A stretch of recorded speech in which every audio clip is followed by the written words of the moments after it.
Prakṛtilaya Videha Prakṛtilayanam. Prakṛtilaya Videha Prakṛtilayanam. Among the Videhas and the Prakṛtilayas, the cause of existence. In this video, we are going to discuss Sutra 1.19. In the previous video, we discussed Sutra 1.18, which had to do with asampragnata samadhi. This samadhi is a state of mind, a state of the chitta, in which there are no more fluctuations, no more vrittis, and only the samskaras remain. And if you remember in the previous video, the last vritti or the last fluctuation that was used as an alambana or a base in sampragnata samadhi is abandoned, and no more vrittis are present anymore in this chitta. So after having established some asampragnata samadhi and sampragnata samadhi, now we are going to do Sutra 1.19. Now, Sutra 1.19 takes a little bit of a turn in a different direction. It's not totally unrelated, it's related, but it's something you wouldn't expect coming up after asampragnata samadhi. So let's check it out. So Sutra 1.19 states, Bhava pratyayo videha prakṛtilayanam. Bhava pratyayah videha prakṛtilayanam. So videha prakṛtilayanam. So in this sutra, there are two beings or two entities or two energies that are being discussed and mentioned. So looking at this particular statement over here, this particular area right here, Videha is a type of being, okay?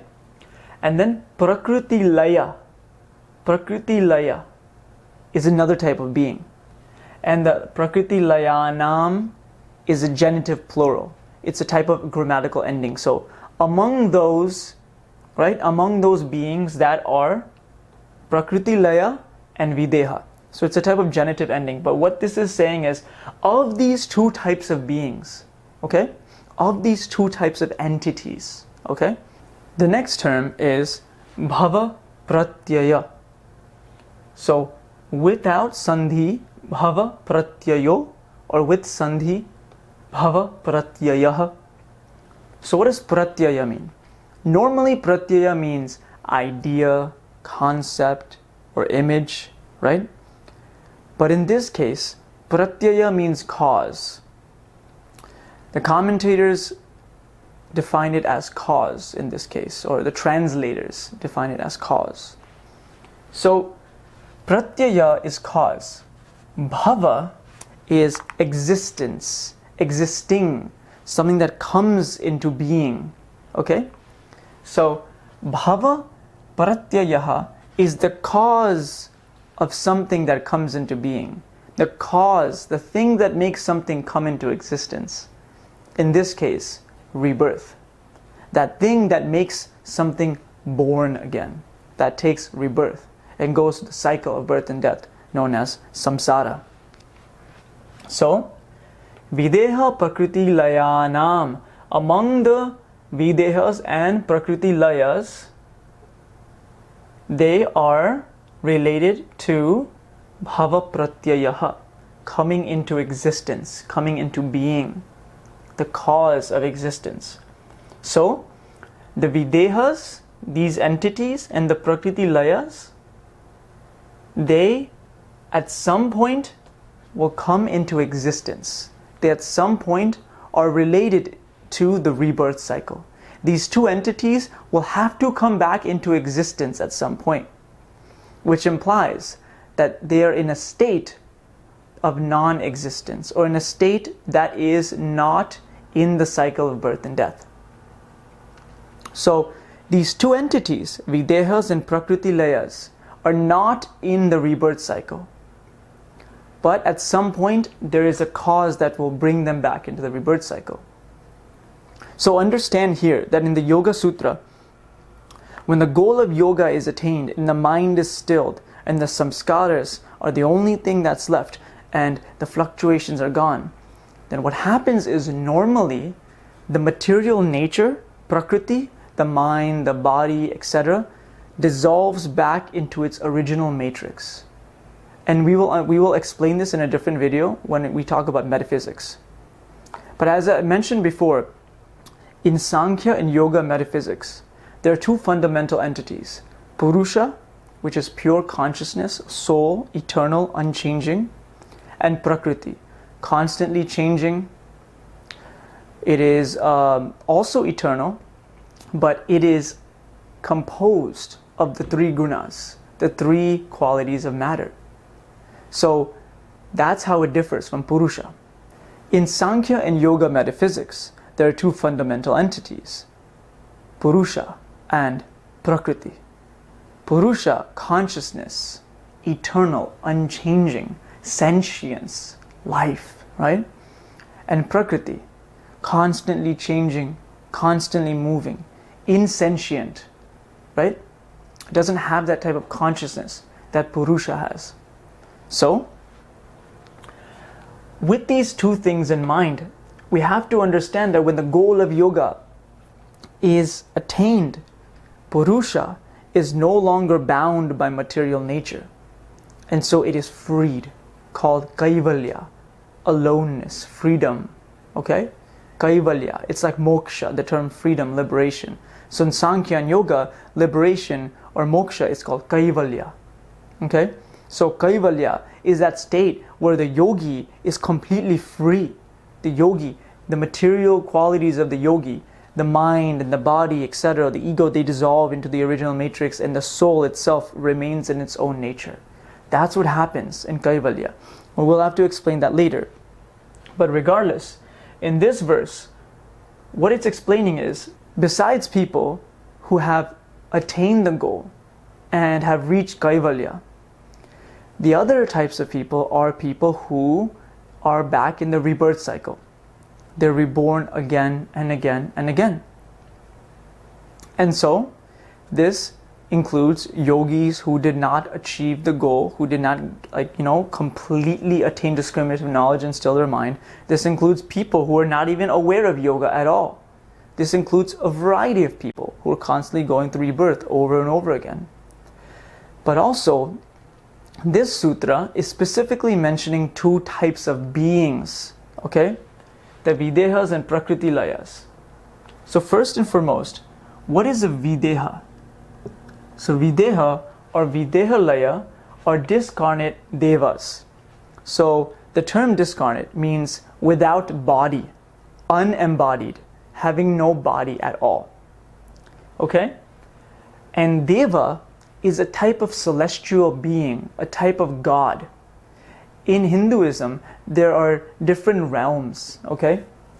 We have this human realm, we have a lower realm, there's a higher realm. One of the higher realms is known as Svarga.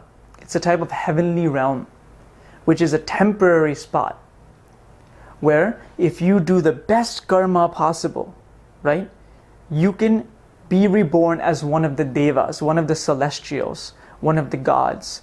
Indra, Agni, Varuna, Vayu, different types of gods, right? But they're still part of the cycle of birth and death, rebirth, samsara. So the discarnate devas, or the unembodied devas, or the unembodied celestials, they don't have a body. In this case, they're like energies, okay? They don't have a body, possibly because they have achieved the state of yoga and their material nature kind of dissolved into its original matrix. So the body might have dissolved into the original matrix, okay? The point is that they do not have bodies and they're devas, okay? This is one type of being. The second type of being is Prakṛtilaya, those absorbed in Prakriti. So this is another type of being where they're just absorbed back into the original matrix of Prakriti. Their body, their mind has been absorbed back into the original matrix.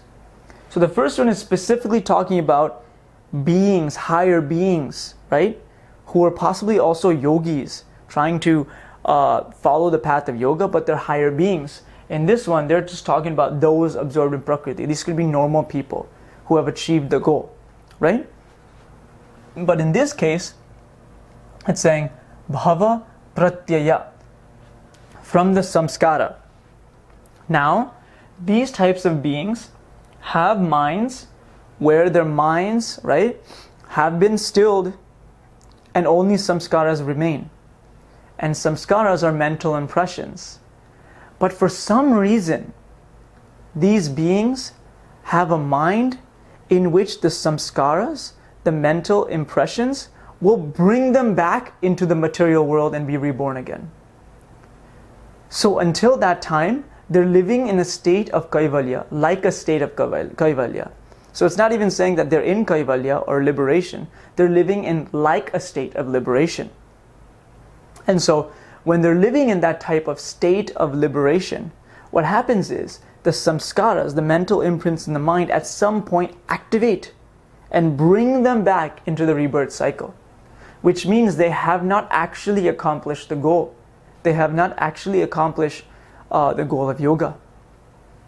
They have not achieved kaivalya. It seems as if they did. So for some reason, Sutra 1.19 is talking about two specific entities. I don't know why Patanjali has decided to go into these two different types of entities, but here he has described two different types of entities that are so close to the goal but then get pulled right back because of the samskaras in their mind, the samskaras in their chitta. So they are in a state like kaivalya, and their minds once again are without vritti, without any fluctuations, and only samskaras remain, but it is these samskaras that bring them back.